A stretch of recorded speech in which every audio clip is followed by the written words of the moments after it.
साहब प्रणाम, मैं हूं हिमांशु द्विवेदी और स्वागत है आपका हमारी खास पेशकश चर्चा में। चर्चा के तहत आज हमारी बातचीत के केंद्र में केरल है, कांग्रेस है और कलह है। तीनों का क्या सहयोग? के सहयोग यह है कि अभी हाल ही में 5 राज्यों के संदर्भ में विधानसभा चुनाव संपन्न हुए। 4 राज्य और 1 केंद्र शासित प्रदेश। 4 राज्यों के संदर्भ में 2 राज्य ऐसे रहे जहां पे सत्ता परिवर्तन सीधे तौर पर हुआ। पहला तमिलनाडु, दूसरा असम। हुआ इसलिए क्योंकि इन दोनों राज्यों में नया दल, नई सरकार अस्तित्व में आ गई। लेकिन केरल में यह परिवर्तन अधूरा रह गया है। केरल के संदर्भ में वामपंथी गठबंधन को शिकस्त का सामना करना पड़ा 4 मई को। पर आज जब 11 मई आ चुकी है, केरल में नई सरकार का अता पता नहीं। कांग्रेस जो बहुत मुखर रहती है इस बात को लेकर, ये चुनाव आयोग भाजपा के इशारे पर काम करता है, भाजपा को जिताने का काम करता है, भाजपा के लिए कालीन बिछाने का काम करता है। ऐसे आरोपों के बीच में केरल में सत्ता परिवर्तन हुआ और वामपंथियों के मुकाबले कांग्रेस गठबंधन चुनाव जीत पाने में कामयाब हुआ। पर अब जब 7 दिन बीत चुके हैं, यह तय नहीं हो पा रहा कि कांग्रेस गठबंधन के अंदर मुख्यमंत्री का दायित्व कौन संभालेगा। विधायक दल की बैठक बेनतीजा समाप्त हो गई। बेनतीजा इसलिए कह रहे हैं क्योंकि उस बैठक में प्रस्ताव पारित किया गया कि कांग्रेस हाईकमान फैसला ले ले, पर उस बैठक में यह फैसला नहीं हुआ कि कौन शपथ ले। तो आज हम इसी पर बात करेंगे कि देश का जो सबसे पुराना राजनीतिक दल है, वो पहले तो चुनाव जीतने के लिए मशक्कत करता है और चुनाव जीत जाने के बाद में कमान किसको सौंपी जाए उसके लिए इससे भी ज्यादा मशक्कत करता है। हमने पहले देखा था जब 3 राज्यों में कांग्रेस ने चमत्कारिक जीत हासिल की थी, मध्य प्रदेश, छत्तीसगढ़, राजस्थान। पूरे देश में मानो तमाशा सा चला था, ये आ रहा है, वो जा रहा है, सोनिया गांधी प्रियंका गांधी मिल रहे हैं, फिर राहुल गांधी प्रियंका गांधी मिल रहे हैं, फिर राहुल गांधी प्रियंका गांधी सोनिया गांधी मिल रहे हैं। ऐसी मशक्कत के बीच में चलते चलते चलते नतीजा है, पर वो नतीजे तीनों ही राज्यों में तनाव भरे रहे, चाहे वो राजस्थान के संदर्भ में हो, चाहे मध्य प्रदेश के संदर्भ में हो, चाहे छत्तीसगढ़ के संदर्भ में हो। नतीजा ये हुआ कि 5 साल बाद कांग्रेस चारों का निश्चित हो गई। इसके बाद में वो लड़ाई हमने कर्नाटक में भी देखी। अब उसी का एक उदाहरण हमारे को इस समय केरल में देखने को मिल रहा है। हद यह है कि जिनके ऊपर कांग्रेस के संगठन को मजबूत करने की जिम्मेदारी है, जो संगठन महासचिव के तौर पर काम कर रहे हैं के सी वेणुगोपाल, वही इस तनाव के केंद्र में है। तो खबरें आती हैं कि के सी वेणुगोपाल खुद मुख्यमंत्री बनने के लिए प्रयासरत है। इसके अलावा जो लोग वहां पर इतने समय से स्थानीय राजनीति में सक्रिय थे, चाहे वो रमेश चेन्नीथला हो, चाहे वो सतीशन हो, चाहे वो सनी वकील हो, तो आज हम इसी पर बात करेंगे। हमारा विषय है केरलम, सीएम का चुनाव, कांग्रेस में तनाव। हमारे पास इस तनाव भरे माहौल पर चर्चा करने के लिए 4 प्रबुद्ध मेहमान हैं। हमारे साथ नेहा धवन जी हैं, प्रवक्ता है भारतीय जनता पार्टी की। अपने मुख्य विपक्षी दल के हालात को लेकर वह क्या सोचती है जानने में हमारी दिलचस्पी। और जिस कांग्रेस के तनाव पर हमें बातचीत करनी है, उसके संदर्भ में सिद्धार्थ तंवर जी हमारे साथ जुड़ चुके हैं, जो बताएंगे कि उनकी कांग्रेस में ऐसी कलह क्यों है। हमारे साथ धर्मराज महापात्र जी भी खासतौर पर इस चर्चा के लिए मौजूद है। प्रख्यात वामपंथी विचारक हैं, नेता हैं। जहां उन्हें शिकस्त मिली, वहां उनका उत्तराधिकारी तय नहीं हो पा रहा। विजयन जी की जगह कौन आए, अभी तक तय नहीं हो पाया। तो इसके संदर्भ में धर्मराज जी क्या सोचते हैं, उनसे समझेंगे। और इन सबके बीच कुछ खरी खरी बात करने के लिए हमारे साथ वरिष्ठ पत्रकार अजय शुक्ला जी। जब भी ऐसे मसले होते हैं, हम अजय जी को बड़ी शिद्दत के साथ याद करते हैं। उनके पास इतिहास भी होता है, वर्तमान भी होता है, और भविष्य को लेकर कुछ बातें होती है। तो आप सभी का स्वागत है। चर्चा की शुरुआत सिद्धार्थ तंवर जी से करते हैं। और सिद्धार्थ जी, गठबंधन को मिली है 140 विधानसभा सदस्य, जो है 102 सीटें। कांग्रेस 63 सीटें जीत पाने में कामयाब, पर इसके बावजूद भी कप्तान का अता पता नहीं। थोड़ा रोशनी दीजिए ना। आप तो भाजपा के खिलाफ बाकी को एकजुट करने की बात करते हो, और जब जीत मिलती है तो अपनी पार्टी में नेता नहीं तय कर पाते हो। क्या कहते हो आप? कांग्रेस पार्टी में लोकतांत्रिक तरीके से नेता का चुनाव होता है।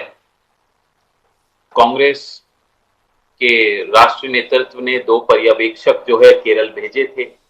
वो अपनी रिपोर्ट लेकर के दिल्ली वापस आ गए और वो रिपोर्ट राष्ट्रीय अध्यक्ष जी को सौंप दी गई। उसके बाद 2 दौर की मीटिंग हो चुकी है। हमारे जितने सीएम कैंडिडेट्स हैं, देखिए हर पार्टी में और हर राजनीतिक व्यक्ति की, मैं ये किसी पर्सनली किसी के लिए नहीं कह रहा, हर राजनीतिक व्यक्ति की इच्छा होती है कि वो अपने राजनीतिक जीवन में सर्वोच्च पद प्राप्त करे। तो हमारे जो 3 नेता हैं, तीनों का ही केरल राज्य में प्रभाव है। तीनों ने जो है चुनाव में मेहनत की थी और तीनों ही एक से बढ़कर एक कैंडिडेट हैं जो उपयुक्त हैं सीएम के लिए। तो जब आपके पास अच्छे प्लेयर होते हैं तो उसमें से कप्तान चुनने में समय लग जाता है। अभी मैं 1 मिनट रोकता हूं सिद्धार्थ अवर जी। एक तो यह है कि हमारे पास 5 नाम थे, आपने बताया कि आपके पास 3 नाम हैं। हमारे पास जो 5 नाम थे उनमें एक वीडी सतीशन थे जो नेता प्रतिपक्ष की भूमिका में है पिछली विधानसभा में। दूसरा नाम हमारे साथ सनी जोसेफ जी का है जो वर्तमान में अध्यक्ष है कांग्रेस प्रदेश के केरल में। तीसरा हमारे पास नाम रमेश चेन्नीथला का है जो राष्ट्रीय स्तर पर भी पहचान रखते हैं, युवक कांग्रेस के राष्ट्रीय अध्यक्ष रहे। इसके अलावा पिछले वाली विधानसभा जो थी उसमें नेता प्रतिपक्ष रहे। चौथा नाम हमारे पास केसी वेणुगोपाल जी का है जो संगठन महासचिव हैं। खबरें आती है कि सबसे ज्यादा विधायक तो उन्हीं के समर्थन में है, क्योंकि वो ऐसी जगह पे थे जहां अपने लोगों को सर्वाधिक टिकट वही दिला सकते हैं। दूसरे राज्यों में दिला लेते हैं तो अपने गृह राज्य में तो दिला ही लिए होंगे। और इनके बीच एक अंतर्राष्ट्रीय पहचान रखने वाले भी नेताजी आपके पास है, नाम उनका शशि थरूर है। तो सिद्धार्थ जी ये बताओ कि इनमें से 2 को आपने अपनी डेस्क पे कब निपटा दिया? वो नाम कौन से जिनको आप निपटा चुके? तो बाकी 3 पर ही हमें बात करनी है। इतनी मदद तो आप हमारी करी दो शुरुआत में। देखिए, जो नाम मीडिया में हमारे तो जितने विधायक जीते हैं सारे ही मुख्यमंत्री पद के दावेदार हैं। उनमें से 3-4 नाम, 5 नाम, 7 नाम जो है मीडिया में चर्चा में चल रहे हैं। अभी जो लास्ट में 2-3 नाम, क्योंकि जो फैसला होगा, हमारे विधायकों ने बोल दिया है कि कांग्रेस के हाईकमान जो फैसला लेगा हम उस पर सहमत रहेंगे। तो जो मीडिया की चर्चा है, मैं उन्हीं 3-4 नामों को लेकर के बात कर रहा हूं। ना सिद्धार्थ जी, बेईमानी मत करो हमारे कार्यक्रम में। सामने सामने कांग्रेस की वैसे ही साख को लेकर सवाल रहते हैं। आपने खुद इतनी दमदारी के साथ 3 नाम बोले, अब आप वो 3 नाम तो पहले हमारे से साझा करो। देखो ये 3 नाम है जिनमें फैसला होना है जी। 3 नाम जो हैं, आपने जो नाम लिए हैं उनमें से 3 नाम सबसे प्रबल हैं और मीडिया में भी वही चर्चा में है। केसी वेणुगोपाल जी हैं, रमेश जी हैं और वीडी सतीशन जी हैं। तीनों मुख्य नाम हैं। मुझे लगता है शशि थरूर जी जो है इस लिस्ट से अपने आप को अलग कर चुके हैं। वो कह चुके हैं कि मुझे राष्ट्रीय राजनीति करनी जी। जितना राजनीतिक चर्चा और जो मीडिया में मैंने सुना है, मैं उसके आधार पर ये मेरा अपना आकलन है जी। तो कांग्रेस पार्टी जो है 23 तारीख तक का आखिरी दिन है शपथ लेने का। उससे पूर्व में कांग्रेस पार्टी एक अच्छे सीएम को, एक बेहतरीन मुख्यमंत्री के उम्मीदवार को घोषित कर देगी और जल्द ही वहां पर शपथ ग्रहण का कार्यक्रम हो जाएगा। भारतीय जनता पार्टी में तो कोई चर्चा ही नहीं है। वहां पर पर्ची से सीएम बन जाते हैं। विधायक किसी नाम की चर्चा करते हैं, दिल्ली से पर्ची आती है, पर्ची खुलती है, पर्ची खोलने वाला और साथ बैठने वाला भी भौचक्का रह जाता है, क्या नाम खुल करके आया है, और वो थोप दिया जाता है। दिल्ली में देख लीजिए, राजस्थान की पर्ची देख लीजिए, मध्य प्रदेश में देख लीजिए और तमाम राज्यों में देख लीजिए, वहां पर कोई चर्चा नहीं है, कुछ नहीं है। आप बिहार में देख लीजिए, सब जगह बताओ सिद्धार्थ जी, यहाँ पे चर्चा नहीं है, वहां पर चर्चा नहीं है, पर्ची आ जाती है, पर इसके बावजूद भी सरकार बड़ी शांति के साथ चल जाती है। आपके यहाँ चर्चा होती है पर इसके बावजूद भी जिसको बनाया जाता है उसकी जान ले ली जाती है। अशोक गहलोत क्या हालत हुई थी, कैसी बाड़बंदी की थी, सचिन पायलट के साथ में कैसा संघर्ष रहा, पूरे देश ने तमाशा देखा। मध्य प्रदेश में तो सरकार ही नहीं बचा पाया अपनी इस लोकतांत्रिक व्यवस्था की जिसकी आप दुहाई दे रहे हैं। वो कमलनाथ जी 15 महीने में निपट लिए, क्योंकि दूसरे दावेदार ज्योतिरादित्य सिंधिया भाजपा के साथ हो लिए। छत्तीसगढ़ में वो जय वीरू उन्हें लड़ना गब्बर के खिलाफ था, पता चला एक दूसरे पे गोली चला रहे हैं। टीएस सिंहदेव बना भूपेश बघेल, क्या हालत हुई आपको पता है। कर्नाटक, वो सिद्धारमैया और डीके शिव कुमार, हम क्या कहें सिद्धार्थ जी, आपकी खुद ही समझ में ना आता होगा कि आपको ये बड़े नेता कर क्या रहे हैं। तो थोड़ा आपसे जानना ही है कि जिस केरल में आप वामपंथी सरकार के खिलाफ दुनिया भर के आरोप लगा रहे थे, जहां बता रहे थे इनका कुशासन केरल को भारी पड़ रहा है, आप तय नहीं कर पाए कि केरल में अगर जनता ने आपको बहुमत दिया तो कमान किसको सौंपेंगे। एक, दूसरा, आपने कहा कि 23 तारीख तक कार्यकाल है या 21 तारीख तक कार्यकाल है। पहले तो आप बताते थे कि केरल के लिए एक एक दिन भारी है, और अब ऐसी क्या लाचारी है कि 21 तारीख तक या 23 तारीख तक इंतजार करने के लिए सिद्धार्थ तंवर जी की पार्टी तैयार है। थोड़ा बताओ तो सही, वामपंथियों को जनता ने नकार दिया, पर उस सरकार को बनाए रखने के लिए कांग्रेस इतनी बेकरार क्यों है। देखिए, 4 तारीख को परिणाम आए हैं, 5 राज्यों का परिणाम था। भारतीय जनता पार्टी ने असम का मुख्यमंत्री जो रिपीट ही हो रहे हैं, उनका चयन हुआ है रिपीट, और वो कल शपथ लेंगे। तो 8 से 10 दिन का समय तो वो पार्टियां भी ले रही हैं जहां पे कोई बोलने वाला नहीं है, जहां पे आप कुछ बोल ही नहीं सकते। तो हमने अगर 4-6 दिन फालतू ले लिए तो उससे कोई फर्क थोड़ी हो रहा है। आपकी दलील कितनी कमजोर है भाई। जहां पे सरकार है उसी सरकार को बने रहना है, वहां के संदर्भ में उदाहरण दे रहे हो जहां सरकार बदल गई। भाई पश्चिम बंगाल में सरकार बदली, मुख्यमंत्री इस्तीफा देने को तैयार नहीं हुआ, बर्खास्त करके अपने व्यक्ति को शपथ करा दी। आप केरल के संदर्भ में बात कर रहे हो, आप बर्खास्त क्या कराओगे। आप तो तय नहीं कर पा रहे कि हम शपथ किसकी कराएं, इसलिए भैया विजयन जी बने रहो, क्योंकि हम तय नहीं कर पा रहे कि हम किसको बनाएं। क्या कहते हो सिद्धार्थ जी। मैं, हिमांशु जी, जब मैंने कहा, मैं उसी बात को दोबारा दोहरा रहा हूं, जब आपके पास एक से बढ़ के एक प्लेयर होता है तो उसमें से आपको कप्तान चुनने में समय लग जाता है, बिल्कुल समय लग जाता है। अभी तो कल तमिलनाडु में सरकार का गठन हुआ, वहां देखिए किस तरीके से घटनाक्रम हुआ। विधायक कांग्रेस पार्टी ने भी समर्थन दे दिया, और जो विजय जी हैं जो वहां पर मुख्यमंत्री की शपथ लिए, उनको किस तरीके से राज्यपाल के यहाँ से परेशानी का सामना करना पड़ा। तो उसमें भी कांग्रेस का नेतृत्व लगा हुआ था, किस तरीके से समर्थन करना है, कैसे करना है। तो हमारे पास भी, केंद्रीय नेतृत्व के पास भी समय का अभाव था। समय का अभाव था। जिस राज्य में 5 सीटें आई कांग्रेस की, उस राज्य में सरकार बनाने के लिए कांग्रेस नेतृत्व बहुत व्यस्त था, इसलिए केरल के संदर्भ में फैसला नहीं ले पाए। क्या कहते हैं नेहा देवन जी, कांग्रेस का यह अंतर्द्वंद आपको कितना आनंदित करता है। बोले ये ऐसे ही व्यस्त रहें ताकि हम मस्त रहें। देखिए हिमांशु जी, सबसे पहले तो मुझे एक बात की आपसे जलन हो रही है जी। जो जवाब मुझे सिद्धार्थ जी को देना था, वो जवाब तो आपने अपनी रिसर्च के रूप में उनके सामने रख दिया, तो मुझे कहने का मौका आपने मुझसे छीन लिया। देखिए, 2-3 बातें मैं सिद्धार्थ जी को कहना चाहूंगी।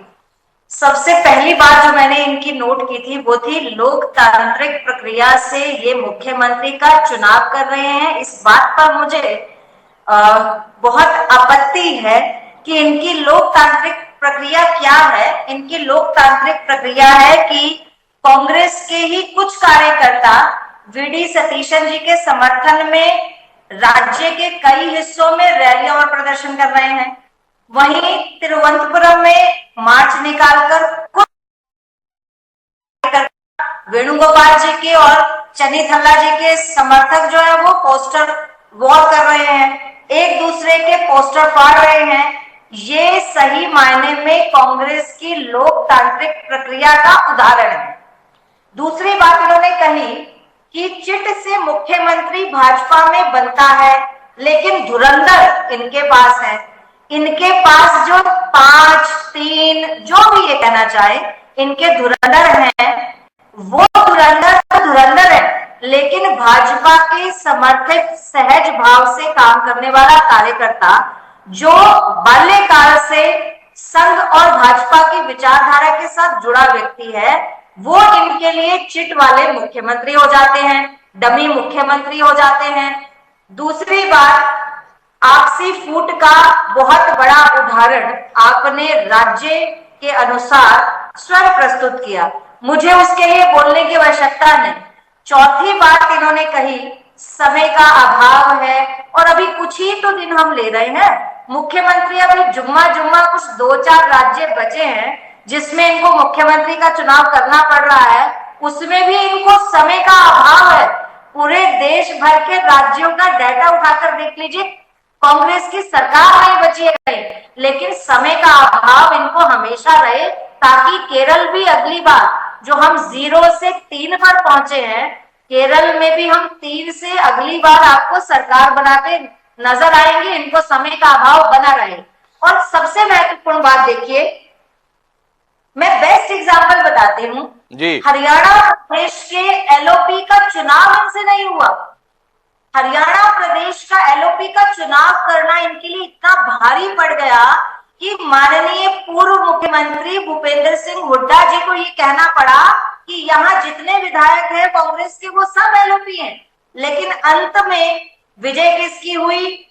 विजय किसकी हुई? मैं सिद्धार्थ जी से पूछना चाहूंगी, जिनके दबदबे से कांग्रेस की सरकार हरियाणा प्रदेश में हमेशा जाती रही, जिनकी वजह से कांग्रेस का ये हश्र हुआ कि 3 बार से वो सत्ता में वापसी नहीं कर पा रहे हैं। अंत में जीत किसकी हुई? तो केरल में भी आप देखिएगा हिमांशु जी, जिसके पास लट है, जिसके पास केंद्र की शीर्ष नेतृत्व को दबाने का सुपर एक्सपीरियंस होगा, वो व्यक्ति केरल में मुख्यमंत्री के पद पर जाएगा। शशि थरूर जी का यहाँ सिद्धार्थ जी नाम नहीं ले रहे। शशि थरूर जी की जो कैपेबिलिटी है उस पर प्रश्न चिन्ह लगेगा, क्योंकि आप भी जानते हैं, हम भी जानते हैं, पिछले दिनों उन्होंने सरकार के सही काम की जो है सराहना की, पीठ थपथपाने का काम किया, और जो हमारा ऑपरेशन सिंदूर था उसके पक्ष में बातें कही। तो इसलिए शशि थरूर जी की कैपेबिलिटी, क्रेडिबिलिटी कम हो गई, इसलिए केवल 3 नामों पर सिद्धार्थ जी का कंसंट्रेशन रहा। देखिए, कांग्रेस में जो इस तरह की आडंबरबाजी है ये आपको आगे भी देखने को मिलती रहेगी, जहां कहीं भी विपक्ष के नेता चुनने की बारी आएगी। लेकिन मैं इस मामले में आज बहुत खुश हूं हिमांशु जी कि जिस भूमि पर कमल के फूल का कहीं नामो निशान नहीं था, वहां पर हम कमल फूल खिलाने में 3 जगह पर कामयाब हुए हैं। नेमोम और कोल्लम और चथनूर की मैं जनता का तहे दिल से धन्यवाद करना चाहूंगी, जिन्होंने वहां पर कमल खिलाने का काम किया। कमल खिलाने का काम किया। नेहा दवे जी ने कहा भाई आप ऐसे ही व्यस्त रहिए, आप ऐसे व्यस्त रहेंगे तभी अगली बार 3 से हम 73 पर पहुंच लेंगे, 71 चाहिए। तो कुल मिलाकर नेहा जी बहुत खुश हैं सिद्धार्थ जी आपकी पार्टी की इस व्यस्तता को देखकर। सिद्धार्थ जी हस्तक्षेप करना चाह रहे हैं, लेकिन मैं सिद्धार्थ जी पहले धर्मराज जी से कुछ बात करना चाहूंगा। धर्मराज जी, कितने आभारी हैं आप सिद्धार्थ अवड़ जी और कांग्रेस के, जो आपकी सरकार को बनाए रखने के लिए इतने उदारवादी हैं। सरकार तो 4 मई को निपट ली, पर ये बोल रहे हैं क्या जल्दी है, तो 21 मई तक समय है ना, तब तक बना लेंगे। ये कांग्रेस का जो उदारवादी रवैया है ये आपको कितना हर्षित कर रहा है? आजकल तो ये बोलते हैं ना कि राजनीति में बड़ी संकीर्णता आ गई है, संकुचित मानसिकता आ गई है, पर देखो कांग्रेस कितनी उदार है धर्मराज जी। जिनके खिलाफ आपने इतनी तगड़ी लड़ाई लड़ी वो जीत गए, पर जीतने के बाद भी आपको सत्ता में बने रहना देना चाहते हैं। धन्यवाद देना चाहेंगे सिद्धार्थ जी को, धर्मराज जी? देखिए हिमांशु जी, सबसे पहली बात तो ये है कि केरल की जनता ने जो जनादेश दिया उस जनादेश का हम सम्मान करते हैं, और इस आधार पर, हालांकि ये सबको मालूम है केरल में जो है लेफ्ट डेमोक्रेटिक फ्रंट और यूनाइटेड डेमोक्रेटिक फ्रंट का जो सरकार है वो 5 साल के अंतराल में बदलता रहा, लेकिन पिछले चुनाव में केरल के इतिहास में पहली बार ऐसी परिघटना हुई कि 2021 के विधानसभा चुनाव में वाम मोर्चा दोबारा चुनाव में प्रचंड बहुमत के साथ चुनाव जीत कर आया, और वाम मोर्चा ने बेहतरीन काम भी किया। लेकिन बावजूद उसके इन चुनाव के नतीजों में जनता ने वामपंथी मोर्चे के अच्छे कामों के बावजूद अगर उसे जनमत नहीं दिया, तो जो जनमत दिया गया हम केरल जनता के उस जनमत का सम्मान करते, आदर करते। दूसरी बात, जहां तक ये केरल में यूडीएफ के चुनाव में विजयी होने के बाद भी जिन हालातों पर आपने विस्तार से रोशनी डाली है, ये हम समझते हैं ये उनका आंतरिक मामला है, निसंदेह कांग्रेस को अपना नेता चुनना है। लेकिन ये चुनाव की जो प्रक्रिया है, उस प्रक्रिया के बारे में जिस रूप में कांग्रेस के हमारे साथी ने अपनी बात रखी है, मैं समझता हूं कि आज जो है ये सबसे बड़ी विडंबनापूर्ण स्थिति है कांग्रेस के अंदर। सबसे बड़ी बात यह है, कांग्रेस को इस बात पर मंथन करना होगा कि कांग्रेस जो है विचारों की पार्टी है या फिर कांग्रेस जो है व्यक्ति केंद्रित पार्टियां है। कांग्रेस को इस बात पर मंथन करना होगा कि अगर ये जनादेश मिलने के बाद भी अगर नेतृत्व के मामले में इस किस्म की परिस्थितियां निर्भर होती है कि जिसमें कांग्रेस को अपना नेता चुनने के लिए जो है इतना समय लगता है, तो फिर ये कहीं ना कहीं जो है जनता का जो विश्वास है या जनता का जो जनादेश है, उस जनादेश के मामले में उनकी गंभीरता को भी प्रदर्शित करता है। तीसरी बात, कांग्रेस को यह भी समझना पड़ेगा कि केरल के मामले में हो या दूसरे राज्यों के मामले में भी, कि कांग्रेस में ये जो विचारों की बजाय व्यक्ति केंद्रित जो कांग्रेस की जो विचारधारा है, उसके जो मूल्य है, उसके आधार पर जो है कांग्रेस के अंदर जो राजनीति है, उस राजनीति के अंदर जो एक अलग किस्म की परिस्थितियों का निर्माण हुआ है, जिसका जिक्र आपने विस्तार से अलग अलग संदर्भों में अलग अलग राज्यों के संदर्भ में किया है, इसलिए मैं नहीं समझता कि उसको कोई दोहराने की जरूरत है। तो निश्चित रूप से कांग्रेस को इस मामले में आत्ममंथन की आवश्यकता है। और एक बात और जरूर कहना चाहूंगा, हमारे भाजपा के प्रवक्ता ने जो एक बात कही कि मतलब कांग्रेस के प्रवक्ता के कुछ टिप्पणियों के प्रत्युत्तर में जो बातें उन्होंने कही कि जो जन्मांतर से आरएसएस के लोग हैं और वो लोग जो है मुख्यमंत्री चुने जाते हैं तो कांग्रेस को परेशानी है।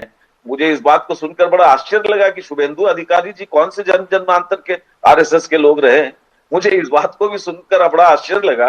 हेमंत विश्व शर्मा जी जो है वो कौन से जो है जन्मांतर के आरएसएस के साथी रहे, बल्कि उल्टा है। हेमंत विश्व शर्मा के खिलाफ हमारे माननीय प्रधानमंत्री जी, हमारे माननीय गृह मंत्री जी उन्होंने जो है पत्रिका प्रकाशित की थी और असम की जनता को आश्वासन दिया था कि तरुण गोगोई की सरकार के जाने के बाद हेमंत विश्व शर्मा के खिलाफ सारे कदम उठाए जाएंगे, कार्रवाइयां की जाएगी। वो तो ईडी के बल पर जहां बदलाव होता है। अब आज जो है हेमंत विश्व शर्मा जी अगर उनके सबसे बड़े नुमाइंदे हो गए, या ज्योतिरादित्य सिंधिया जी उनके सबसे बड़े नुमाइंदे हो गए, या जगदम्बिका पाल, रीता बहुगुणा जोशी जैसे अनगिनत लोग जो कल तक जो है कांग्रेस के साथ थे और आज सत्ता बदल के आधार पर भाजपा के साथ हो गए, और शुभेंदु और हेमंत विश्व शर्मा को जन्मांतर आरएसएस का बताकर अगर भारतीय जनता पार्टी अपना उत्सव बना रही है, तो फिर जो है मेरी ओर से उन्हें शुभकामनाएं हैं, बधाई। अच्छा धर्मराज जी, एक बात बताओ, एक तरफ भारतीय जनता पार्टी है, हेमंता बिस्वा शर्मा जन्मांतर से संघ के कार्यकर्ता नहीं थे, भाजपा के कार्यकर्ता नहीं थे, सच्चाई है। शुभेंदु अधिकारी पुराने कांग्रेसी, फिर तृणमूल कांग्रेसी, उसके बाद भाजपाई, सच्चाई है, इसे निकारने की कोई बात नहीं। लेकिन आप ये बताओ, ये क्या अचंभे की बात नहीं है कि भारतीय जनता पार्टी में लाखों कार्यकर्ताओं और नेताओं की तादाद है जो जन्मांतर से संघ से जुड़े हुए हैं या भाजपा के संस्थापक परिवारों से जुड़े हुए हैं। पर अगर फैसला हो गया कि शुभेंदु अधिकारी मुख्यमंत्री होंगे तो सब एक स्वर से मान लेते हैं कि हाँ वो हमारे मुख्यमंत्री होंगे। हेमंता बिस्वा शर्मा जिनके खिलाफ लड़ रहे थे, बता दिया कि नहीं अब ये मुख्यमंत्री होंगे, सबने कहा हाँ मुख्यमंत्री होंगे। पर कांग्रेस जहां पर जन्मांतर से कांग्रेसी कमलनाथ मुख्यमंत्री चुने जाते हैं तो मोर्चा खुल जाता है कि कमलनाथ क्यों मुख्यमंत्री है। जन्मांतर से कांग्रेसी अशोक गहलोत मुख्यमंत्री चुने जाते हैं तो सचिन पायलट एंड कंपनी सवाल उठा दी थी ये मुख्यमंत्री क्यों रहेंगे। भूपेश बघेल जिसने अपना सब कुछ कांग्रेस में लगाया, उसके खिलाफ मोर्चा खुल जाता है। तो क्या आप नहीं मानते हैं कि कांग्रेस में परिवार में कलह है और वहीं भाजपा का अनुशासन, एक बार अगर परिवार में फैसला हो गया तो सारे सदस्य उस फैसले को अंगीकार करने के लिए तैयार रहते हैं। इस अंदर पर धर्मराज महापात्रा जी कुछ कहेंगे? नहीं, बिल्कुल सही है जो बात आपने कही, मैंने उसका पहले ही जिक्र किया कि कांग्रेस को इस बात का आत्ममंथन करना पड़ेगा कि कांग्रेस विचारों की पार्टी है या फिर कांग्रेस व्यक्ति केंद्रित पार्टी। वही बात मैंने आपसे ये कही ना। और इस बात में विचार करना पड़ेगा, भाई विचार है कि व्यक्ति है। तो अजय शुक्ला जी हमारे साथ हैं, क्या कहते हैं अजय शुक्ला जी? जनता को बार बार लगता तो नहीं होगा कि कहां गलती करते थे, क्यों कांग्रेस को चुन लेते हैं? नेता इनसे चुना नहीं जाता, चुन लेते हैं तो उसे संभाला नहीं जाता। तो बेहतर है कोई और राजनीतिक दल ही संभाल लो, भाजपा संभाल लो, भाजपा पे मन नहीं है तो टीवी के जैसे नए नए चुने हुए दल को संभाल लो। क्या कहते हो अजय शुक्ला जी, कांग्रेस के इस असमंजस को, नेतृत्व को लेकर कलह को अजय शुक्ला जी की निगाह क्या देखती है? देखिए हिमांशु जी, मुझे लगता है बहुत अच्छा जवाब आप अपने संबोधन में दे चुके हैं जी। और वो सबसे बड़ा जवाब ये है कि आपने बताया दूसरी पार्टियों से आए व्यक्ति जिन पर भ्रष्टाचार के आरोप रहे, चाहे हेमंता बिस्वा शर्मा हो, चाहे जो शुभेंदु अधिकारी हो, हाँ, तो ये दोनों के खिलाफ खुद प्रधानमंत्री के बयान है, मैं किसी और के नहीं कह रहा हूं जी। तो उन बयानों से प्रमाणित होता है कि वो महाभ्रष्ट लोग थे जी। इसी तरीके से आप महाराष्ट्र में भी देख लीजिए, मुख्यमंत्री के डिप्टी सीएम के पद पर रहे और दूसरे पदों पे रहे वो लोग रहे, लेकिन साहब एक झटके में हो गए, कहीं से आवाज नहीं आई, एक विरोध नहीं, एक मांग नहीं, किसी ने नहीं कहा मुझे सीएम बना दो या ना बनाओ।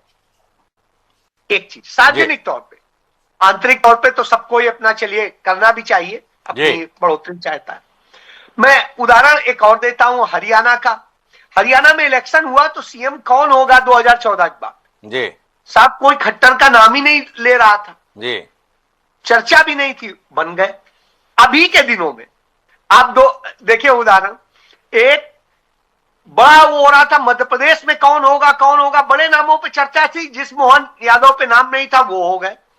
इसी तरीके से राजस्थान में आपने देखा भजनलाल शर्मा हो गए, किसी को पता ही नहीं चला, सारे कयास रखे रह गए और वो हो गए। और इसी तरीके से आप छत्तीसगढ़ में देख सकते हैं। तो मैं ये उदाहरण सिर्फ इसलिए दे रहा हूं। छत्तीसगढ़ तो फिर भी ठीक है, उदाहरण पे जाना चाहे तो उड़ीसा पे जाइए।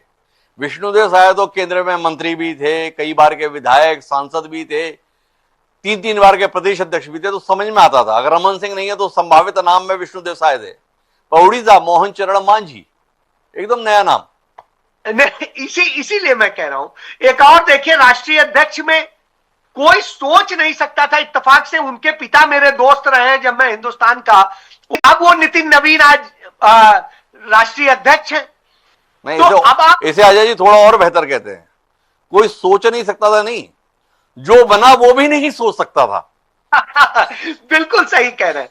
तो मैं ये इसलिए, अब इसका जवाब यही है, इसका मतलब वह पार्टी एक उस तानाशाही कह दीजिए, अनुशासन कह दीजिए, या एक आदेश निर्देश, जैसे आरएसएस में कहते हैं निर्देश शब्द इस्तेमाल करते हैं, तो वो निर्देश आ गया, बस वही सत्य है, बाकी क्या सत्य है भूल जाइए। तो यह आरएसएस बीजेपी की विचारधारा का अंग है, इसलिए मैं उस पर कभी नहीं कहूंगा। वो जो चाहेंगे, वो चाहे पर्ची से निकाले, चाहे निर्देश दे के निकाले, चाहे जैसे निकाले, वो बनेगा और लोग फिर उसी की जय जयकार करते रहेंगे। यह बात बिल्कुल सत्य है। कांग्रेस में यह नहीं हो सकता है, क्योंकि कांग्रेस के साथ में समस्या एक क्या है, कांग्रेस सीपीएम या सीपीआई की तरह काडर बेस्ड भी नहीं है, बीजेपी भी काडर बेस्ड है।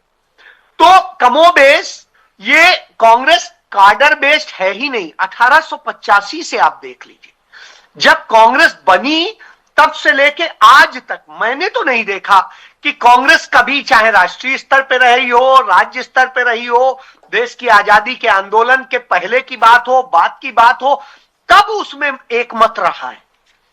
आप देखें, कभी गरम दल, कभी नरम दल, कभी कुछ, कभी नहीं, हम इसको करेंगे उसको करेंगे। खुद जो राष्ट्रीय अध्यक्ष थे मदन मोहन मालवीय, वो जाकर के विरोध में खड़े हो जाते हैं। पंडित मोतीलाल नेहरू जी, वो स्वराज पार्टी बना लेते हैं, वो विरोध में खड़े हो जाते हैं। इसी तरीके से पिता और पुत्र में विरोध हो जाता है। पिता कहता है हमें पूर्ण स्वराज चाहिए, पिता कहते हैं हमें डोमेनियन स्टेट चाहिए, बेटा कहता है हमें पूर्ण स्वराज चाहिए। इसी तरीके से देश की आजादी के बाद देख लीजिए, लगातार यही स्थिति रही। कभी जयप्रकाश नारायण और वो नहीं, थोड़ा रुकते हैं अजय जी। देखो, अभी आप जो दलीलें दे रहे हो ना, ये विचारों की लड़ाई की दलील है, विचार के संदर्भ में संघर्ष की दलील है। और अभी जो दृश्य दिखता है वो व्यक्तिगत महत्वाकांक्षा के संदर्भ में दिखता है, इसका विचार से कोई लेना देना नहीं है। नेताओं का कुर्सी के प्रति हद से ज्यादा आग्रह और नेतृत्व की कमजोरी परिलक्षित होती है।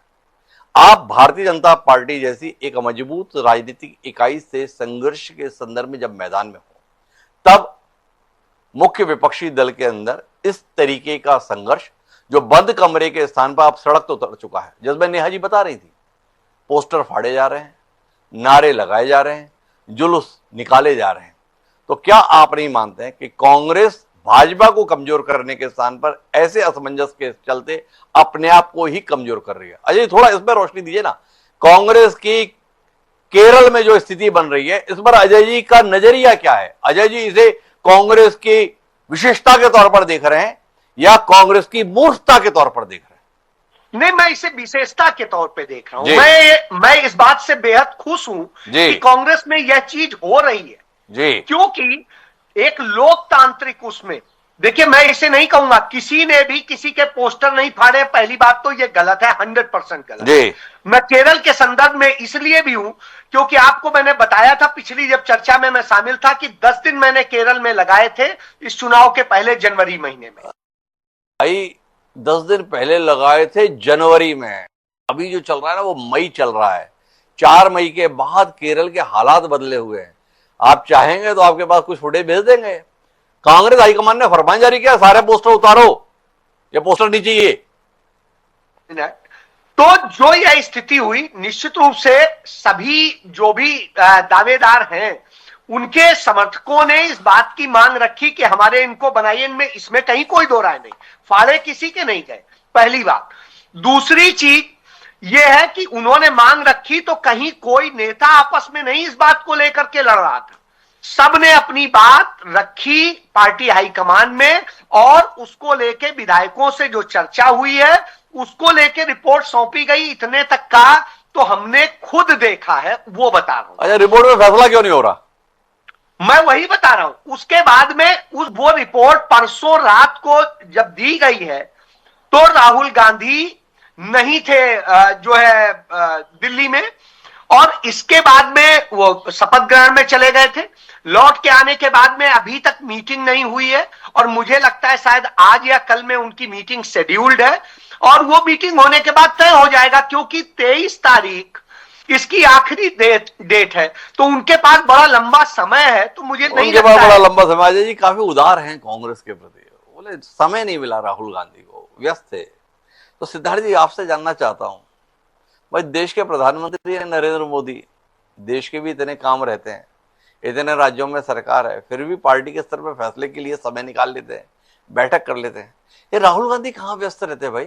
समय नहीं मिलता। अजय जी बता रहे थे समय नहीं मिला। जी सिद्धार्थ जी। वहां तो प्रधानमंत्री और होम मिनिस्टर दोनों मिलकर बैठ करके मीटिंग कर लेते हैं। जो पर्ची बनती है वो पहुंचा दी जाती है। पर्यवेक्षक के नाम पर 2-2 मंत्रियों को भेज दिया जाता है और मुख्यमंत्री के नाम की घोषणा हो जाती है। कांग्रेस पार्टी से और दूसरी अन्य पार्टियों से आए हुए नेता वहां पर सीएम की कुर्सी तक पहुंच रहे हैं और भारतीय जनता पार्टी का कार्यकर्ता दरिया बिछा रहा है और जो नया मुख्यमंत्री इंपोर्ट होके दूसरी पार्टी से बन रहा है उनका जय जयकार कर रहा है। भाजपा का कार्यकर्ता। अरे ये बताओ सिद्धार्थ जी, देखो भाजपा का कार्यकर्ता दरी बिछा रहा है, कुर्सी बिछा रहा है और फिर भी आपको तसल्ली से निपटा रहा है, क्या कहते हो?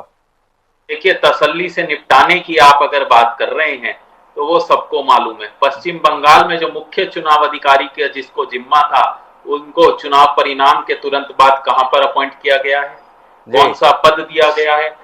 ये कॉन्फ्लिक्ट ऑफ इंटरेस्ट होता है। अगर आप एक न्यूट्रल बॉडी के व्यक्ति हैं, न्यूट्रल संगठन में हैं और किस तरीके से एसआईआर के नाम पर वोट काटे गए, कितनी सीट पर जो कहा गया था कि अगर वोट कटते हैं और मार्जिन उससे ज्यादा रह जाता है या कम रह जाता है, उसके संदर्भ में कहा गया था वहां पर जो है वापस से रिकंसाइल किया जाएगा, दोबारा से बात की जाएगी, पर कुछ नहीं हो रहा है। एसआईआर के नाम पर कितने लोगों को, हमारे ही एक विधायक सिद्धार्थ जी क्या है, दलीलें पूरी तरीके से दीजिए। आपने जो बात कहा वो कुछ नहीं हो रहा है, ऐसा नहीं है। ये सुप्रीम कोर्ट की टिप्पणी थी, किसी नेता की नहीं थी, किसी चुनाव आयोग की नहीं थी। और उस अंतर के तहत तृणमूल कांग्रेस ने 30 सीटों के संदर्भ में बताया कि ये अंतर एसआईआर में कटे हुए वोटों से कहीं ज्यादा है, इसलिए इसके संदर्भ में सुप्रीम कोर्ट का हस्तक्षेप करना चाहिए। सुप्रीम कोर्ट ने निर्देश दिया है कि इसके संदर्भ में याचिका लगाइए, हम इस पर सुनवाई करेंगे। तो ऐसा नहीं कि वो बात हवा में रह गई, और वो फैसला ना तो किसी सरकार का मोहताज है और ना चुनाव आयोग का मोहताज है, वो सुप्रीम कोर्ट का दखल है। उम्मीद करते हैं कि सुप्रीम कोर्ट से कोई ना कोई निर्णय ऐसा आएगा जो इस देश में लोकतांत्रिक व्यवस्थाओं को मजबूत बनाने की दृष्टि से कारगर होगा। पर अभी जो सवाल है, आप उस सवाल पर रहिए। अभी विषय है आपकी पार्टी के संदर्भ में इतनी बातचीत हो क्यों रही है? इतनी बातचीत इसलिए हो रही है कि कांग्रेस आला कमान को बमुश्किल तो मौका मिलता है फैसला लेने का, कि जनमत ऐसा मिले जहां पर आप ये फैसला लें। उस फैसले के संदर्भ में भी इस प्रकार की स्थिति क्यों बनाते हैं सिद्धार्थ जी? देखिए, हमारी केरल में सरकार बनी है और एक लंबे समय के बाद हमारी वहां पर सरकार आई है वापस, तो पुनः जो है हमें एक अच्छा मुख्यमंत्री वहां पर केरल की जनता को देना है जो 5 साल सरकार को चलाएं। और जो कांग्रेस पार्टी ने और जो हमारे गठबंधन ने मिलकर के ब्लूप्रिंट बना करके केरल की जनता को, जो एक साक्षर जनता है, जहां का सबसे सर्वाधिक साक्षरता दर है, वहां की जनता को हमने जो प्रॉमिस किए हैं वो हमें फुलफिल करने हैं। मैं भाजपा प्रवक्ता को सुन रहा था कि अगली बार, आज इस बार उनके 3 विधायक जीते हैं और अगली बार वो सरकार बनाएंगे, तो मैं इसी शो के माध्यम से चैलेंज के साथ कह रहा हूं, अगली बार ये 3 विधायक भी नहीं आएंगे और सरकार बनाना केरल में अगले 50 साल में भी मुमकिन नहीं हो पाएगा। वहां की जनता सबसे साक्षर है और वो एक सही विकल्प को चुनती है। अच्छा, तो बाकी देश की जनता मूर्ख है क्या? ये देश की राजधानी दिल्ली के संदर्भ में अरविंद केजरीवाल भी ऐसी भाषा बोलते थे सिद्धार्थ जी। उन्होंने बोला था, मोदी जी हमको हराने के लिए आपको अगला जन्म लेना पड़ेगा। हमने देखा इसी जन्म में हार गए केजरीवाल, जैसे भी हारे। पश्चिम बंगाल के संदर्भ में भी जैसी भाषा आपकी है, तृणमूल कांग्रेस भी हमें ऐसी दलील देती थी। भाजपा सपना भी देखना छोड़ दे और भाजपा की सरकार बन गई। और सिद्धार्थ तंवर जी खुद 10 साल बाद जीते हो। पिछली बार सबको उम्मीद थी आप सरकार बनाओगे। धर्मराज जी हमें बता रहे थे भैया ऐसे ही होता था, और पिछली बार ऐसा हो गया। तो आप बोल रहे हो नेहा जी को भूल जाओ, 3 भी नहीं आएंगी। कैसे? मैंने किसी प्रदेश की जनता को कमतर नहीं आंका है। मैंने जो सबसे सर्वाधिक आंकड़े हैं साक्षरता दर के, मैंने केरल का वो हाईलाइट किया है जी। और रही बात सरकार की, आपको बहुत जल्द एक केरल के मुख्यमंत्री का नाम, कल आप शाम तक इंतजार कीजिए, कल शाम तक पिक्चर क्लियर हो जाएगी। कल शाम तक पिक्चर क्लियर हो जाएगी। पर नेहा जी, सिद्धार्थ जी ने कहा कि हम तो अपना फैसला ले लेंगे, पर आप सपना ठीक नहीं देख रहे, आप उम्मीद ठीक नहीं कर रहे। आप अगली बार सरकार में आने की बात कर रहे हो। आपके ये जो 3 विधायक जीते हैं, अगली बार ये 3 भी नहीं रहेंगे। यह है सिद्धार्थ जी का कॉन्फिडेंस, यह है उनकी उम्मीद। कितना डर गए नेहा जी आप? हिमांशु जी, मैं बहुत अच्छे मन से इनका चैलेंज स्वीकार करती हूँ जी, क्योंकि जब जब ऐसे लोग बीजेपी को कमतर आंकते हैं और बीजेपी को चैलेंज देते हैं, बीजेपी उसी जगह पर इतना बड़ा परिवर्तन करके दिखाती है। ये एग्जाम्पल आपने दिया, ममता बनर्जी जी का घमंड टूटा और अरविंद केजरीवाल का घमंड टूटा, और कैसे टूटा, जनता ने किस तरह से नरेंद्र मोदी जी के नेतृत्व को समर्थन दिया, विश्वास दिया, आशीर्वाद दिया, वो आपके समक्ष है। और मुझे लगता है कि सिद्धार्थ जी का ये घमंड भी अगली बार वाकई टूटेगा। मैं और सिद्धार्थ जी, आप फिर से बुलाइएगा हमें अगली सरकार के समय पर, जब बीजेपी जो है केरल में भी सरकार बनाते हुए नजर आएगी। मैं इनका चैलेंज एक्सेप्ट करती हूँ। अरे नेहा जी, मतलब आप श्योर हो ना कि अगले 5 साल तक भी आप जी को कांग्रेस में ही छोड़ोगे? आप लोगों को तो पता नहीं रहता ना कि कब किसको अपने साथ बिठा लो। हमें तो बोल रहे हो आप ये 5 साल बाद बुलाइएगा, पता चला उससे पहले सिद्धार्थ जी को आपने बुला लिया। देखिए, एक विशेष बात को यहाँ पर जी बिल्कुल ही नजरअंदाज कर रहे हैं, और मैं कहूंगी कि धर्मराज जी भी नजरअंदाज कर रहे हैं। हमारे 3 विधायक विपक्ष में बैठेंगे और 3 विधायक विपक्ष में बैठकर जो सरकार की नीतियों, गलत नीतियों के खिलाफ जो आवाज उठाने वाले हैं, वो ही आगे चलकर जनता के मन में जो जगह भारतीय जनता पार्टी के प्रति बनेगी, उसी का ही परिणाम, उसी का ही विश्वास आपको देखने को मिलेगा। बाकी देखिए, मैं थोड़ा सा यहाँ पर आपसे ये चर्चा करना चाहूंगी, क्योंकि मैं जब जब कांग्रेस की ऐसी स्थिति को देखती हूँ, जब राज्यों में हार की बात आई तब भी जब इस तरह के डिसीजन मेकिंग में शीर्ष नेतृत्व को लाचारी में मैं देखती हूँ तो मेरे मन में कुछ भावना उठती है कांग्रेस के लिए, और वो भावना ये है कि अपनी भूल से भी कांग्रेस कभी सीखती नहीं। कितनी बार ये रिपीटेशन में चीजें हो रही हैं, आप भी जानते हैं हिमांशु जी, हर बार हर राज्य के किसी भी क्रियाकलाप को आप देख लीजिए, कांग्रेस में ये चीजें रिपीटेशन में चलती हैं। अनुशासनहीनता चरम पर है और फिर भी अनुशासनहीनता को लोकतांत्रिक प्रणाली बताना, मैं हैरान होती हूँ कि कैसा बौद्धिक इन लोगों का है, कांग्रेसियों का है, कि ये अनुशासनहीनता और लोकतांत्रिक प्रक्रिया का अंतर नहीं समझते हैं। हर राज्य में जो राज्य के गुट हैं या राज्य के जो घराने हैं, जो बड़े नेता हैं, वो हमेशा दबाव की राजनीति बनाते हैं कांग्रेस के शीर्ष नेतृत्व पर।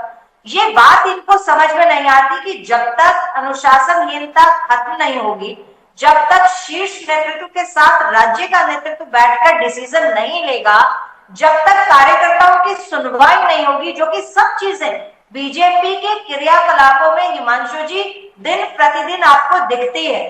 कैडर बेस्ड संगठन होना, इस पर मैं गुमान करूंगी कि मेरा जो संगठन है उसमें कार्यकर्ताओं की सुनवाई है, कार्यकर्ताओं को देखा समझा जाता है, उनके मन की भावना को समझा जाता है।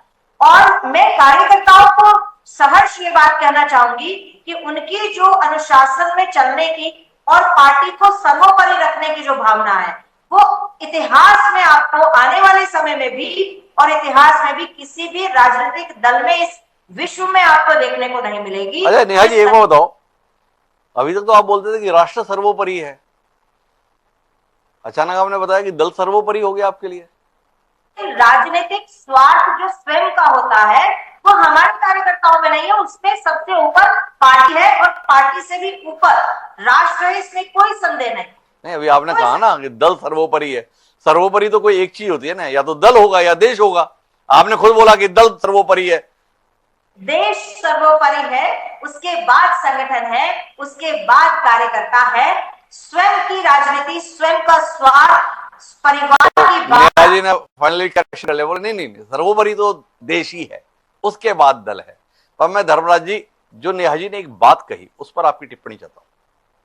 बोले अनुशासनहीनता को लोकतांत्रिक प्रक्रिया बताकर प्रस्तुत करने की जो कोशिश कांग्रेसी करते हैं, ये उनकी सबसे बड़ी समस्या है।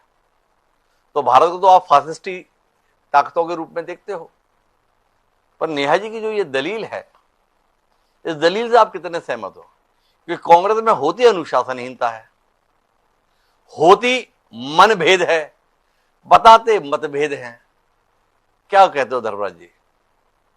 देखिए, बात ये हिमांशु जी, ये जो नेहा जी ने जो बात की जिस पर आपने उत्तर मांगा, उसके पहले मैं दो बातें केवल आपके सामने रखना चाहता हूं, क्योंकि आज के संदर्भ में ये जो विश्लेषण आप कर रहे हैं, मैं समझता हूं इसका एक बहुत व्यापक संदर्भ है। देखिए, आपने जिस सुप्रीम कोर्ट की SIR के बारे में टिप्पणी का जिक्र किया, मैं समझता हूं आजाद भारत के इतिहास में आपने कहा कि जरूर कुछ न्याय मिलेगा। It is very most unfortunate, 27 lakh voter जिनका SIR में, जिनके पास सारे डॉक्यूमेंट थे, सुप्रीम कोर्ट ने खुद ट्रिब्यूनल बनाया, चुनाव के पहले तक उसका फैसला नहीं हुआ, और सुप्रीम कोर्ट का ये जो टिप्पणी है, कोई बात नहीं, इस बार चुनाव में वोट नहीं दे पाए तो क्या हो गया, अगले बार चुनाव में वोट देना। मैं समझता हूं कि सुप्रीम कोर्ट भारत के हर मतदाता का जो विश्वास था, उसको सुप्रीम कोर्ट ने जो है इस टिप्पणी के जरिए जो है कमतर किया है, और सुप्रीम कोर्ट पर उससे जो है जनता की आस्था घटी है।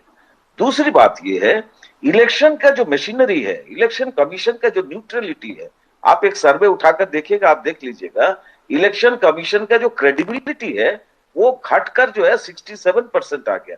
देखिए, आप हमारे लोकतंत्र को केवल चुनाव तक सीमित नहीं रह सकते, केवल चुनाव के आधार पर मूल्यांकन नहीं हो, क्योंकि आज का चुनाव जो है, अगर आप शुभेंदु अधिकारी के जरिए अगर आप ये चुनाव जीत रहे हैं, अगर आप जो है हरियाणा के अंदर पिछले विधानसभा के चुनाव, पिछले विधानसभा में, अरे खट्टर साहब की हार हो गई थी भाई, जनादेश उसके खिलाफ था, आपने फिर से गठबंधन की सरकार बना ली। महाराष्ट्र के अंदर आप सुबह 4 बजे देवेंद्र फडणवीस के साथ मिलकर शरद पवार की पार्टी के अंदर ब्रेकअप करके विधानसभा में शपथ ले लेते हो, और मुझे याद है चंद्रचूड़ साहब ने बाद में जो है सुनवाई करते हुए, अगर उद्धव ठाकरे असेंबली के अंदर रिजिग्नेशन नहीं दिए होते तो हम उनको बहाल कर देते, क्योंकि उन्होंने इस्तीफा दे दिया इसलिए जो है हम उस सरकार को बहाल नहीं कर सकते। तो ये क्या है? ये मैंडेट मैनेज मैंडेट है। ये इस किस्म से भारत की लोकतांत्रिक प्रणाली अगर इस रूप में विकसित होगी और खुलेआम, आप उदाहरण देख लीजिए, गोवा के अंदर बीजेपी का सिटिंग चीफ मिनिस्टर चुनाव हार जाता है, आप कांग्रेस के अंदर ब्रेकअप करके सरकार बना लेते हो।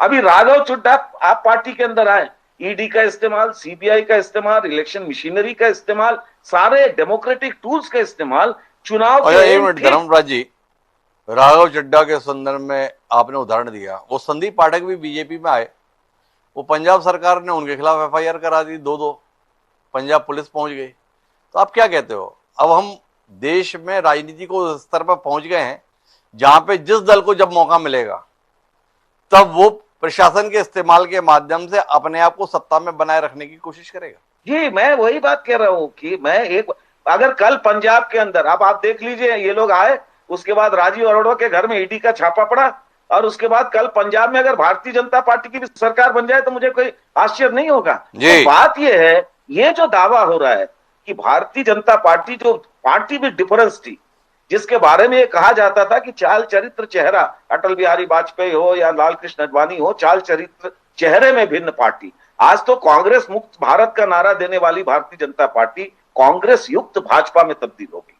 और मैं समझता हूं हमारी डेमोक्रेसी के अंदर ये जो डिटोरिएशन है, ये जो पतन है, वो आगामी दिनों के लिए देश की लोकतांत्रिक प्रणाली के लिए ही खतरनाक है। और जो बात आपने कही, अगर ये फासिज्म का नमूना नहीं है तो क्या है? आप ये बताइए कि अगर चुनाव के दरमियान एक प्रदेश का मुख्यमंत्री कैंपेन में ये कहे, कोई मियां है 10 रुपए जो है अगर रिक्शे का पैसा मांगेगा 4 रुपया दे देना।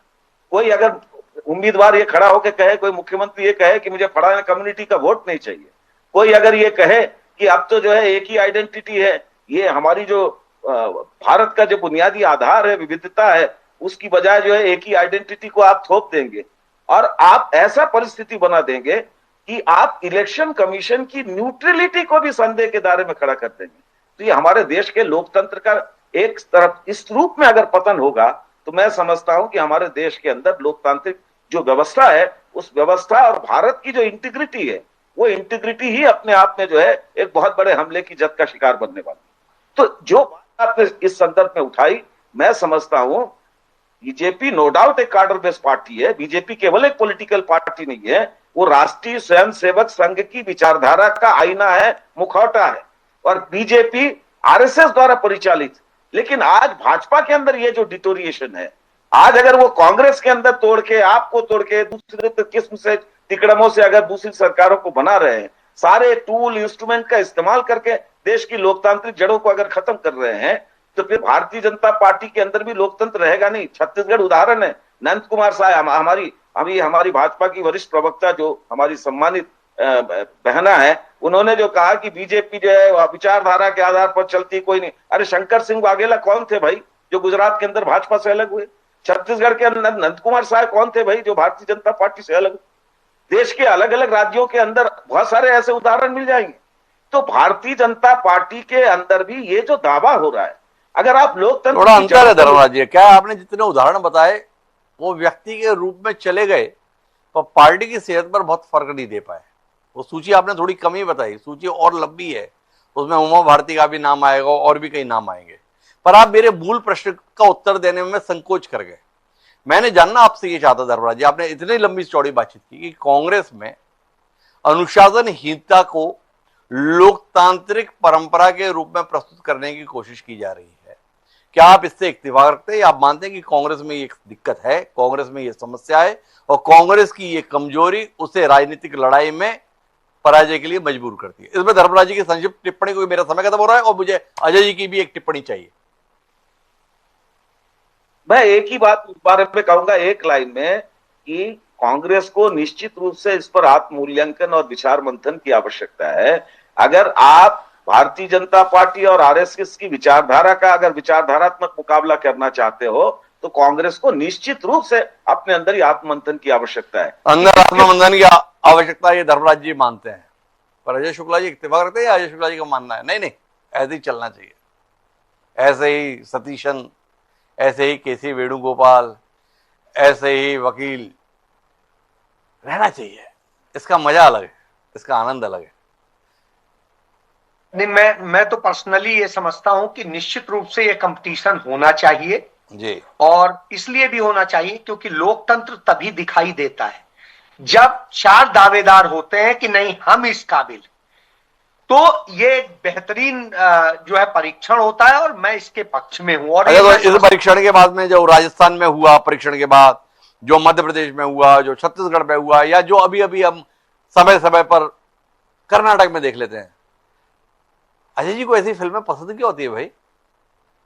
नहीं, मैं तो कह रहा हूं कि ये बेहतरीन चीज है, अच्छा है। देखिए, पार्टियां सत्ता में रहें या चली जाएं, ये मायने नहीं रखता, मायने रखता है लोकतंत्र जीवित रहना चाहिए, पार्टी के अंदर भी पार्टी के बाहर भी।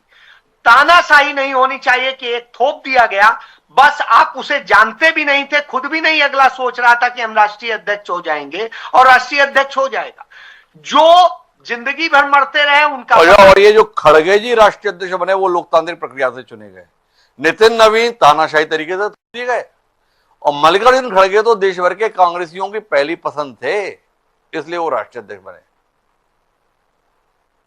क्यों? चुनाव हुआ, अरे चुनाव हुआ वो तो ठीक है, चुनाव तो बीजेपी में भी हुआ, वो जाने दीजिए। अजय जी, आपसे बुनियादी सवाल है, आप जैसा प्रबुद्ध पत्रकार क्या वाकई इत्तेफाक रखता है? अजय जी मेरे सवाल पर रहिएगा, बहुत सम्मान के साथ आपसे सवाल करता हूं कि कांग्रेस जो 1885 से स्थापित राजनीतिक दल है, जब अध्यक्ष पद के चुनाव के संदर्भ में ऐलान किए तो जो अजय शुक्ला पूरे देश भर में घूमते हैं वो इत्तेफाक रखते हैं कि देश भर के कांग्रेसियों की पसंद मल्लिकार्जुन खड़गे थे, कार्यकर्ताओं के मन में खड़गे जी बसते थे, इसलिए मल्लिकार्जुन खड़गे राष्ट्रीय अध्यक्ष के तौर पर दिखते हैं, या खड़गे जी इसलिए दिखते हैं क्योंकि गांधी परिवार को वही सबसे ज्यादा भाई थे, इसलिए अध्यक्ष पद पर आए थे। मैं इसका एक उदाहरण देता हूं। वोटिंग हो रही थी और उसी समय मैं पवन बंसल से मिला। पवन बंसल उन दिनों राष्ट्रीय कोषाध्यक्ष होते थे। मैंने उनसे कसम खिला के, चूंकि मेरे पर्सनल रिश्ते थे, मैंने कसम खिला के पूछा, मैंने कहा ये बताइए क्या कहा गया है कि खड़गे को सपोर्ट करना है? उन्होंने कहा अजय जी अपने बेटे मनीष की कसम खा के कह रहा हूं, कहीं पर भी गांधी परिवार ने नहीं कहा कि किसको सपोर्ट करना है। वोटिंग हो रही है। देखो अजय शुक्ला जी, सवाल मैंने बहुत ही सरल सा पूछा था, आपने मुझे गोल गोल घुमा दिया, जलेबी बना के दे दिया। मैंने पूछा था कि क्या आप मानते हो कि हाँ देश भर के कांग्रेसी कार्यकर्ताओं की पसंद खड़गे जी था, तो आप बताने लगे नहीं गांधी परिवार ने बोला नहीं था, कसम खा के पवन बंसल जी बोले। क्या बोले वो महत्वपूर्ण नहीं, कोई हिम्मत कर लिया, और जो कर लिया उसका बाद में क्या हो लिया। शशि थरूर की हालत हम देखते हैं, जब से अध्यक्ष पद का चुनाव लड़े हैं लोकसभा में बोलने के लिए भी तरसते हैं। महत्वपूर्ण बात केवल इतनी है कि आज भी देश में भारतीय जनता पार्टी के विकल्प के तौर पर उम्मीद जिससे बनती है वो कांग्रेस पार्टी है, पर कांग्रेस पार्टी को जब जब जनता के द्वारा मौका दिया जा रहा है, कांग्रेस की कलह बंद कमरों से निकलकर सड़क पर आती है, और सड़क पर उस कलह को देख भविष्य को लेकर कांग्रेस के संदर्भ में उम्मीदें धूमिल हो जाती है। क्या कांग्रेस का शीर्ष नेतृत्व इस असमंजस से उभरेगा? क्या कांग्रेस का कार्यकर्ता देश और दल के प्रति अपनी जिम्मेदारी को समझेगा? अगर यह हो पाएगा तो शायद भारतीय जनता पार्टी के मुकाबले एक सशक्त विपक्ष के तौर पर कांग्रेस से हम उम्मीद कर पाएंगे। देखिए केरल के संदर्भ में कांग्रेस नेतृत्व अपना फैसला कब लेता है, और उस फैसले को केरल के नवनिर्वाचित विधायकों के द्वारा किस रूप में लिया जाता है, हम इस पर निगाह रखेंगे। लेकिन आज के लिए इतना ही। आप सभी मेहमानों का बहुत बहुत धन्यवाद हमारी इस चर्चा को समृद्ध करने के लिए। समय अब इजाजत लेने का, तो मुझे दी इजाजत, कल फिर मिलते हैं नए विषय के साथ, तब तक के लिए सादा पड़ा।